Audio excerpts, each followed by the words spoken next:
Hi friends, welcome to yours truly Himaja. ఈరోజు మనం సింహరాశి వారి కోసం సెప్టెంబర్ మంత్ ఏ విధంగా ఉండబోతుంది చూద్దాం. సింహరాశి లేదా సింహ లగ్నం వాళ్ళకి కెరీర్ పరంగా, ఫైనాన్షియల్ పరంగా, ఎట్ ది సేమ్ టైం మన యొక్క పర్సనల్ లైఫ్ ఎలా ఉంటుంది, అలాగే హెల్త్ ఎలా ఉంటుంది, తీసుకోవాల్సిన గైడెన్స్ ఏంటి చూసేద్దాం. 10 సెకండ్స్ యూనివర్స్తో కనెక్ట్ అవ్వండి.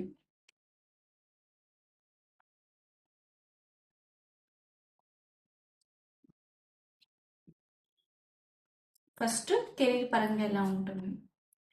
సో కొంచెం మీరు బర్డెన్గా ఫీల్ అవుతారు. కెరీర్ పరంగా టెన్షన్ ఎక్కువ తీసుకుంటారు అండ్ వర్క్ ప్రెషర్ కూడా కొంచెం ఉంటుంది. దాన్ని బ్యాలెన్స్ చేయడానికి ప్రయత్నం చేస్తూ ఉంటారు. సో పర్సనల్ లైఫ్ని, ప్రొఫెషనల్ లైఫ్ని బ్యాలెన్స్ చేయడానికి ట్రై చేస్తూ ఉంటారు.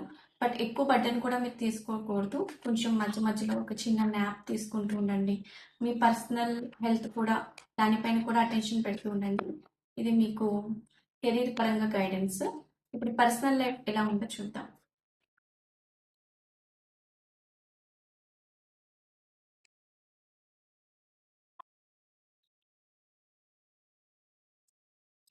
ఓకే. పర్సనల్ లైఫ్‌లో మీరు మంచి ఒక ఫ్యామిలీ టైమ్‌ని స్పెండ్ చేస్తారు. ఓవరాల్‌గా బావుంది. మీ యొక్క పెద్దవాళ్ళతో కలిసి టైమ్ స్పెండ్ చేయడం అనేది మీకు ఈ మంత్ గైడెన్స్. సో, ఎవరికైనా నీడీ పీపుల్‌కి హెల్ప్ చేయడం, ఎవరిదైనా పెద్దవాళ్ళ గైడెన్స్ తీసుకోవడం, ఇది కూడా మీకు ఒక మంచి బెనిఫిషియల్ రిజల్ట్స్ ఇస్తుంది అని చెప్పొచ్చు. ఇప్పుడు మనం హెల్త్ వైస్ ఎలా ఉంటుందో చెక్ చేద్దాం.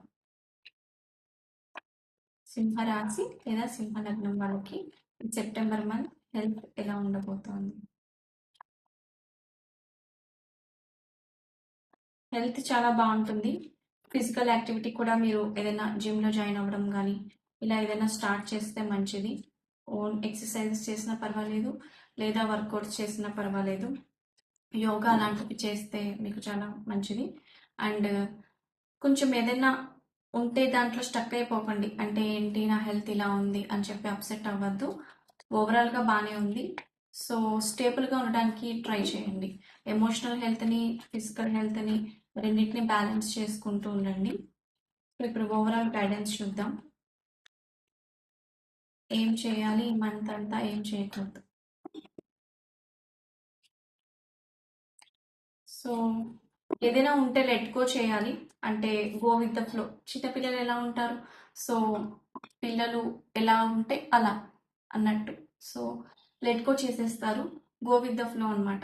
ఇంకా ఫ్లో ఎలా నడిస్తే అలా నడుస్తుంది అన్నట్టు ఉంటారు. సో అలా ఉండడానికి ప్రయత్నం చేయండి. ఈ మంత్ కోసం ఒక చిన్న పిల్లల్లా అయిపోండి. అంటే ఫ్యూచర్ కోసం ప్లాన్ చేయండి, బట్ ఎక్కువ టెన్స్ అయిపోయి, ఎక్కువ ఆలోచించేసి, దానిపైన ఎక్కువ ఫోకస్ పెట్టేసేసి మీ హెల్త్ని పాడు చేసుకోకండి. లేకపోతే హెల్త్ వైజ్, ఫైనాన్షియల్ వైజ్ కూడా ప్రాబ్లమ్స్ వస్తాయి. సో ఇది మీకు ఈ month guidance. So next month మళ్ళీ కలుద్దాం. మీకు ఈ వీడియో నచ్చినట్లయితే కనుక లైక్ చేయండి, సబ్స్క్రైబ్ చేయండి అండ్ మీ ఫ్రెండ్స్ అండ్ ఫ్యామిలీకి షేర్ చేయండి. Thank you so much for watching.